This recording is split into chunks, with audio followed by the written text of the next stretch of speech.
Good day and welcome to this week's edition of Tourismus Namibia, our show where we bring you news from all over Namibia, topics, and then obviously destinations and a topic under to the point. Be it as it may, we don't want to waste much time on intros today because we've got a very full show and we need to fit it in. So let's go immediately to topics.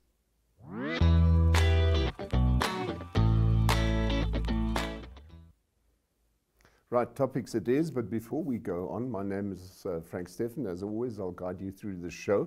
First up, we want to talk a bit about the rain, and if you look at these photos here, it was obviously bad news for Windhoek. Rain is normally more than welcome, but here you could clearly see in Wendell Park, people that had a serious problem with all the water that fell and came swooping through the shopping center. So even the next photos you can see there, this was the Klein Windhoek River, which absolutely swelled and went far beyond its normal walls. And so this was serious rain that we had earlier in the week. You could see here a couple of people lost their garden walls and whatever. So it was quite a serious thing, and Yolanda Nell of our team, she compiled this video for you. Videos of heavy rains currently being experienced in Windhoek has been pouring in this afternoon. Marshal Ranger Sean O'Deer is cautioning motorists to be careful while driving. Please take note, strong rains, heavy rainfall in Windhoek at the moment. Jesus Christ, bro, our car is underwater. The train bridge, there is a lot of water. Vehicles are backed up and trying to reverse to get away. Please seek alternative routes if you can. Try and avoid any routes that go past riverbeds or rivers and where there are dips in the road. That is where the water is collecting and it's causing traffic congestion. We ask you to please be patient on the roads and make sure your headlights are on and your wipers in good condition. Let's be wise and save lives. According to information received, this municipal bus was driving in Marconi Street near Dolls Paradise, and according to information received, the driver is still inside the bus. Ek is hier op die brug. Die dijk weg. Watch out!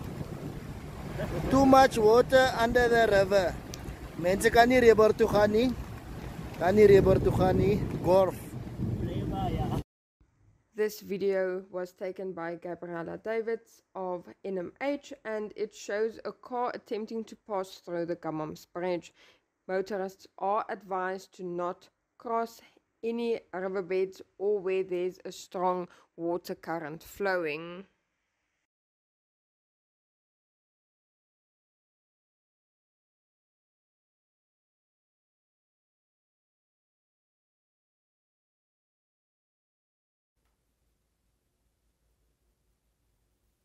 Yeah, quite evidently, not everybody applies their minds when you've got a serious situation such as this. So I must be honest, if you lose your car in the process, well, you've asked for it. Anyway, those were the rains, very heavy flooding that we're not used to in Namibia every day. So it came as a surprise, and within hours, dams like the Avis Dam were filled. Right, and then we are looking at the Omahenene-Ruacana water canal. This was a video clip that I took in 2019, and if you look quite closely, you will see that the walls are totally split and they've got these cracks and whatever, and so lots of water was always lost in the process, and now the Ministry of Agriculture has finally done the first phase, and as you can see, there are even steps for people so that they can actually approach the water without falling into the canal or injuring themselves. So clearly they've been applying their minds. So that's the Omahenene-Ruacana water canal that is right up in the north and supplies water from Ruacana right down to Oshakati. So very important part of our infrastructure.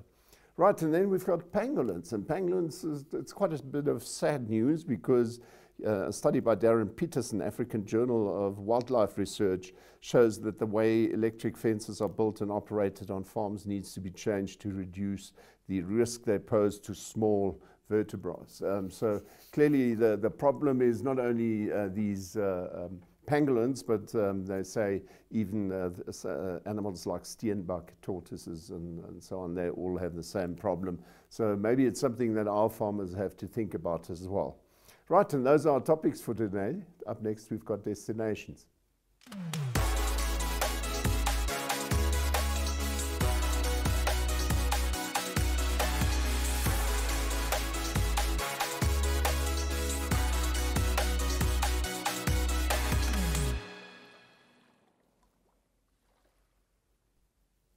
And you're possibly wondering why we're hurrying up, but it's exactly because time is not on our side today for the show. We've still got lots of content, and one of the contents is we spoke to Ansta Gabathuler. Ansta is born as a Damra woman, married to a Swiss guy in Outjo, and there they started the Farmhouse in Outjo. Quite a well-known destination. There are rooms, there's quite a lot of stuff, but why do I tell you that? I shouldn't, because have a look at the video. Right, while we're here busy, I've in the meantime called the Farmhouse, Ansta Gabathuler. Some of you might know her, some not. It's time to get to know her. She's the owner of the Farmhouse in Outjo. Ansta, welcome. Thank you, thank you. I'm happy to be here with you. Yeah, Ansta, tell us a bit more about yourself before we go to the Farmhouse. Okay, good morning, guys. My name is Anastasia, actually. The shorten is just Ansta, my nickname, Gabathuler. And I'm born in this area of Outjo on a farm. I grown up on a farm, school, Catholic school on a farm. Also, I made my secondary here in school, but then I swat in Johannesburg in Switzerland. I'm married to a Swiss guy, but I'm living now since 17 years back in Namibia. I'm running my farm now in Namibia since I'm back. Yeah, I've been to your place. Yeah, I've been to your place before, and so I know the Farmhouse a bit. But tell us a bit more. How did it come about? What did you start with, and what have you in the meantime improved on? Yeah, I started my farmhouse 1st of September 2010, and I started as a small coffee shop when I was taking over from the first owner, and the farmhouse has grown from 2012 to a bed and breakfast with 5 rooms. And until, to make it shorter, I had to then make it into a restaurant, which had a garden at the back side. And now farmhouse, after 12 years, this is my 13th year to this farmhouse, has changed and upgraded to rooms. Now it's a boutique guest house and restaurant because of I have moved back now into my own property, has upgraded the farmhouse, whereby you will get then the big restaurant area with its own kitchen, and then the sitting area outside, the beautiful beer garden of the farmhouse. And then I have then 5 rooms in these 10 rooms I have, as well as then in the old building, the farmhouse is having then also 5 rooms. It's ensured with some rooms, TVs for those who likes to watch television, DSTV. But the main point of farmhouse is actually what I love to do. This is what I really, really enjoy for doing, baking my own. I am speaking German. It as well. My girls are some also speaking little bit. They can understand well since I have to work with them in the kitchen, since I'm the main cook. So they are learning to speak the way I am doing so that we can communicate easily. And then also sitting areas also inside, as well as on top is a rooftop sitting area. And we got then for the employees working the backside sitting. Then otherwise I want to tell everything while it's still possible. So I have really a lot that I have upgraded. like I'm doing Masha also, whereby I learn through the books, reading books and so on. Since there are some of the customers who are asking, oh, we have seen the Masha Chpalo those years, do you still do it? And now I am doing it myself. So come to me, visit the farmhouse, get your back then really pulled over that you can have the nice trip furthermore to the north or to the south, whatever. House is in the center of Outjo, and it's reachable from everywhere, from Etosha or from Windhoek, Kamanyap or Korigas. Farmhouse is the place to be visited. Yeah, I totally Thank agree you. with you, because as you drive in from coming up from Mochivarongo, obviously you have no choice but to pass the farmhouse. It's clearly marked. It's almost like a town square where you're situated, and the same obviously happens when you come in from the northern side. So, but tell me a bit more about. I never got to know the top floor yet. You say you've got a top floor now where people can sit and have a lunch. Yeah. Yes, and that's one of the best where you can sit, even because of the view when you are upstairs, where the top floor area is. If you sit there, you can see also around the town. You can see the other places from town side, and then it can accommodate be 25 people together on the floor for dinner, lunches. Sometimes some people just prepare sitting there while they are using their Wi-Fi, or just to have some coffee, or just to drink something really quite cool there on top. And there is also a small pool table for fun, just to relax and so on. And this is one of the hit where will really enjoy, because of in Outjo there is not really so much fun places you can visit where you can have fun, or where you can have your nice cocktail or something. And this is the best place where you will be seated and be served at the farmhouse so far, except the beautiful beer garden, which is even more greener. It's really having a botanic oasis where it's really green shadow. It's shadow all as well as then the Right. Yeah, and as you can see, we were then cut off. Like I said, farmhouse. It's right in Outjo. If you go to up to Namotoni or Etosha National Park via Outjo up to Okakuyu and those places, that's the typical place where you want to stop for a coffee, have a quick chat. Because make no mistake, as you can see there, Ansta is not somebody who holds back. She has a nice little chat, and if you're German speaking, she loves to speak German to you. Anyway, up next we've got the King Nehale Lodge. We spoke about it before. It's right on the northern edge as you go past Namotoni up the Andara Valley up to the Etosha King Nehale Lodge right on top there. If you look at the next map, you can see it there as well. Right, I said Andara, I meant Andoni.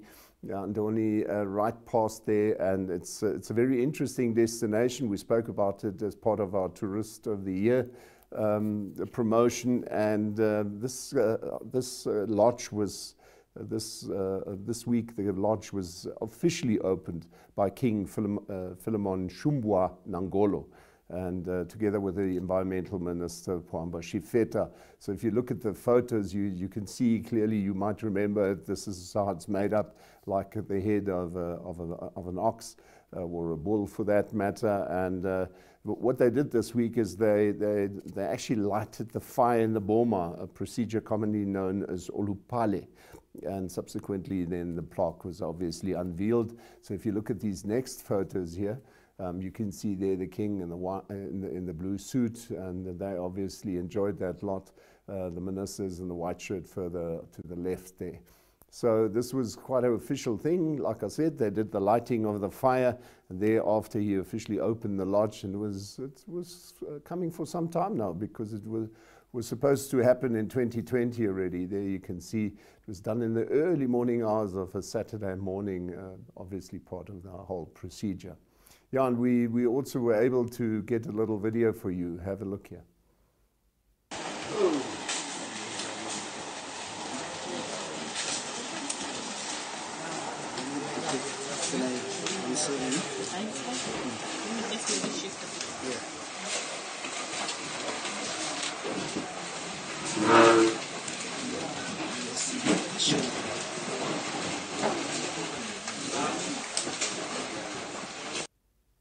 Yeah, often they're not the most professional videos, but that's not what it's about. We're trying to show you what happens, people visiting these places and actually see what's going on. So I hope you still enjoyed that. Obviously, this was a bit of a different angle just to show you a destination in its own right.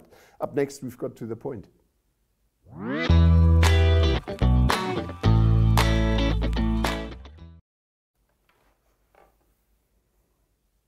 Yeah, right. And now you will suddenly understand why I was so eager to do it quite quickly today.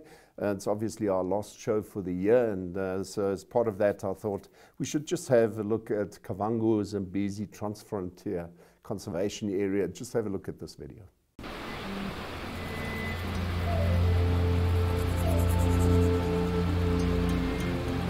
Rivers, they bring life.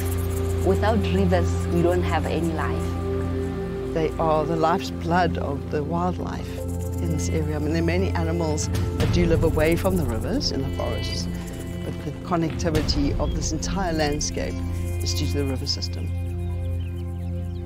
The freedom of movement by wildlife and the rivers that cut across countries, they teach us that despite having individual countries, we are just one big community. Without coexistence, you basically be threatening the natural rhythm and harmony that you require for different species, for people, for biodiversity. KAZA, the world's largest terrestrial conservation area. Between thundering waterfalls running through wide stretches of savanna, marsh, and rustling forest woodlands lies the Kavango and Zambezi rivers. KAZA is abundant in wildlife, scenic splendor, and the rich cultural heritage. This 520,000 square kilometer mosaic of majestic wilderness is a safari connoisseur's dream destination. With the goal of achieving a more sustainable coexistence between people and wildlife, the great nations of Angola, Botswana, Namibia, Zambia, and Zimbabwe came together in 2011 to establish the Kavango Zambezi TFCA. Wildlife dispersal areas are very important in facilitating coordinated development and ensuring that coexistence is enhanced. I came to realize how intricately connected the culture of the people can be linked to a river system. People depend on the fisheries, people depend on the flooding pattern for their transportation, for their farming. It's also important for the wildlife habitats. Achieving coexistence in these complex landscapes we call TFCAs. You need coordination, collaboration, and understanding.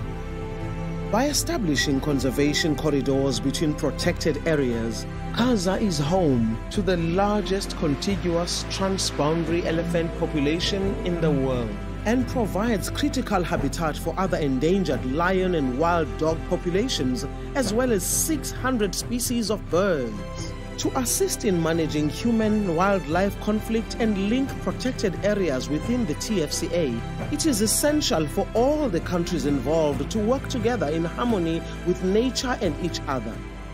Collaboration is so important in the sense that animals have got no boundaries, unlike countries, so they need to have their free movement.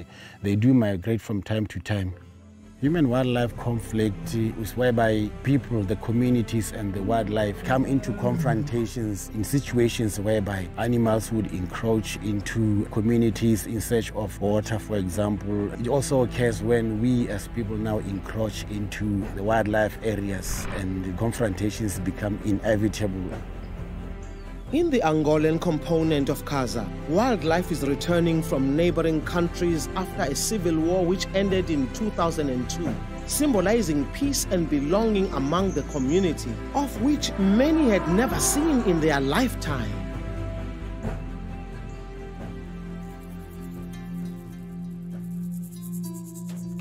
O impacto da guerra foi muito negativo, porque com o surgimento da guerra colocavam-se minas antipessoais e antitanques, por exemplo.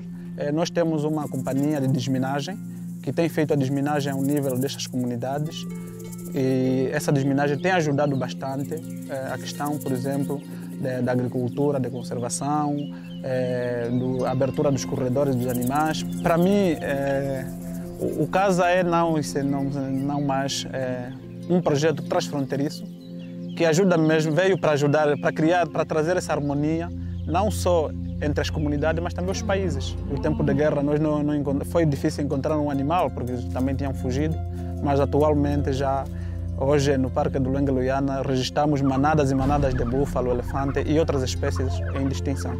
Fizemos a patrulha conjunta com os fiscais namibianos e fiscais zambianos. Às vezes, quando os caçadores saltam para a Namíbia, nós ligamos para os fiscais daquele lado a dizer que entraram no ponto X, demos também às vezes as coordenadas através do GPS, tiramos as coordenadas, mandamos no sítio onde eles entraram. Então os outros lá continuam para fazer as patrulhas ou seguir o trilho dos caçadores. Então essa é a vantagem. Fiscalizar, preservar a nossa fauna é muito importante para as gerações vindouras que virão também para saber. Por isso que eu estou a gostar muito do meu trabalho. Nebulele kuli kwali nakoza kwa mulaho fale nebezanga kuli kuona folofolo bayivulaya bayitabanisa chole kali nakoze mane sebaya batwayela na nizoda kwali nakoza kwa mulaho nekuza kuli kuona to kwa hule so saba faka shekule to sekona kuyemera faka ofi mane kapa wayema ya afita kapa heba yemi wena wako na kufita conservation farming kiavuto kwa hulu kwane kulaka ni amuhochoro ni balimi. Before conservation farming, we used to plow a big land, but our yield was very little. Now that through the Peace Parks Foundation, they have introduced us with conservation farming, where we plow even a small piece of land, but our yields now is very big.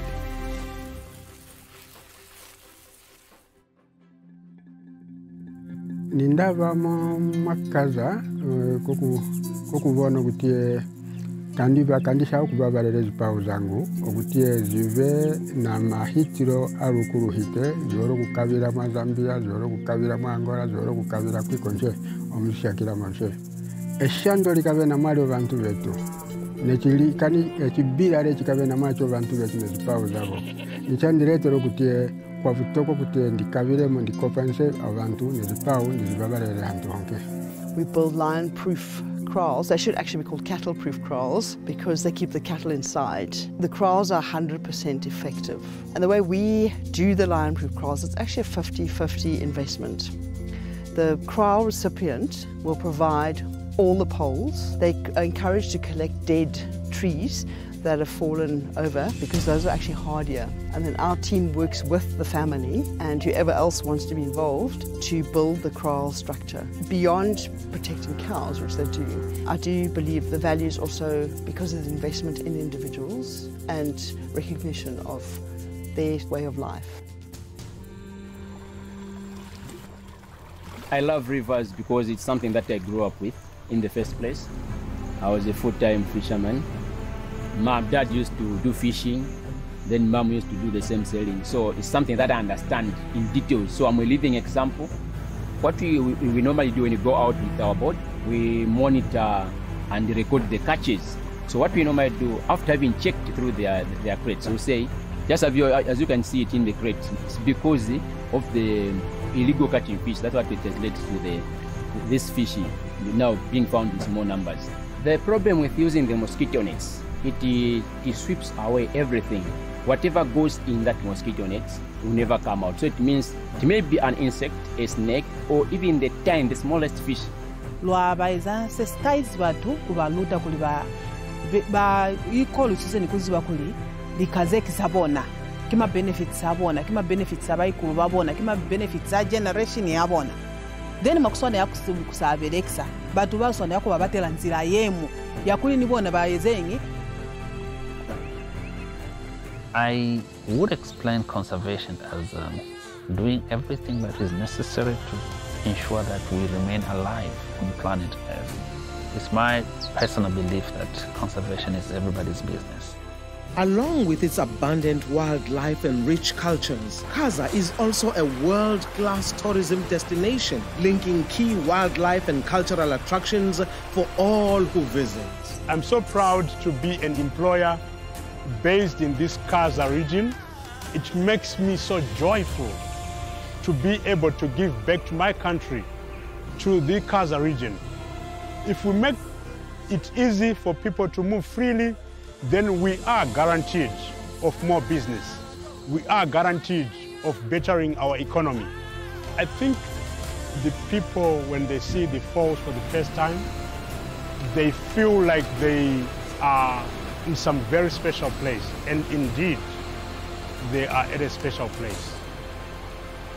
To ensure that not only wildlife but also people and tourists can move freely across borders, the KAZA Univisa was launched between Zambia and Zimbabwe. The goal of the Univisa is to facilitate movement of tourists within the KAZA visa countries and also to promote regional tourism growth. The KAZA Univisa brings a lot of benefits to the community, because when these tourists come, they also spend, and whatever they spend, it will benefit the community, it will benefit the stakeholders in the tourism industry. If the ideas of trans-frontier conservation are allowed to expand, we are going to see more revenue generation among countries in the trans-frontier conservations. We are also going to see less of crime that involves wildlife.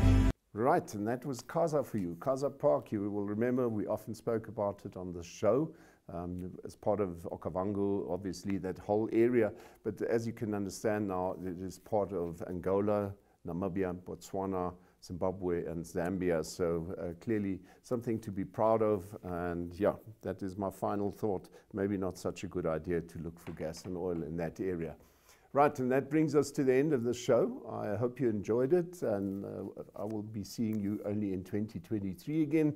This is our last show, so I wish you a Merry Christmas, have a nice festive season, and a Happy New Year. So I'll be seeing you in the new year. Bye.